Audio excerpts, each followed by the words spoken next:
নমস্কার বন্ধুরা, আজকের ক্লাসে আপনাদের স্বাগতম।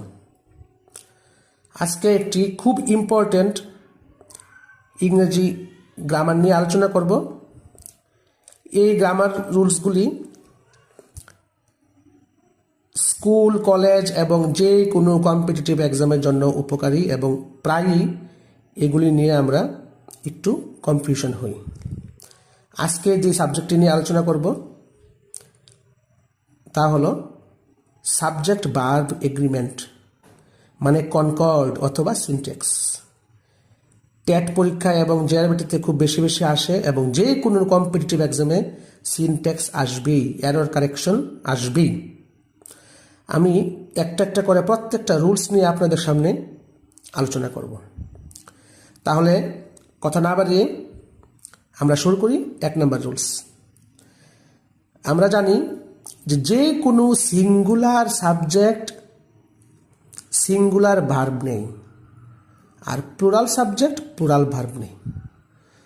যেরকম লেখা আছে, সেন্টেন্সের সাবজেক্ট সিঙ্গুলার হলে ভার্ব সিঙ্গুলার হবে, আর সাবজেক্ট প্লুরাল হলে ভার্ব প্লুরাল হবে। একটা এক্সাম্পল দেওয়া আছে, the children in the field are playing together.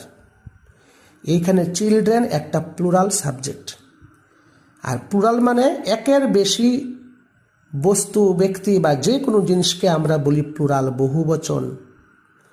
তো যেহেতু চিলড্রেন প্লুরাল, তাহলে এখানে বসেছে আর।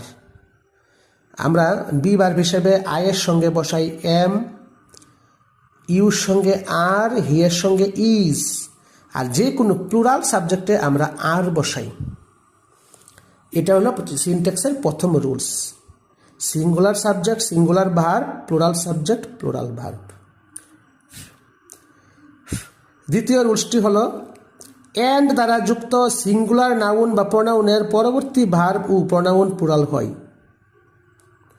মানে দুইটা সাবজেক্ট যদি এন্ড দিয়ে যুক্ত হয়, দুইটা সাবজেক্ট যদি এন্ড দিয়ে যুক্ত হয়, তাহলে প্লুরাল সাবজেক্ট হয়ে যায়। যেমন Ram and Shyam are friends. Ram এবং শ্যাম দুইজন, তার জন্য এখানে ভার্বটা হয়ে গেল আর। এখানে একটা এক্সাম্পল রয়েছে, Hasib and Raihan have booked their tickets. Have এখানে প্লুরাল সাবজেক্ট। যদি থার্ড পারসন সিঙ্গুলার হতো, হ্যাজ হতো, হ্যাজ।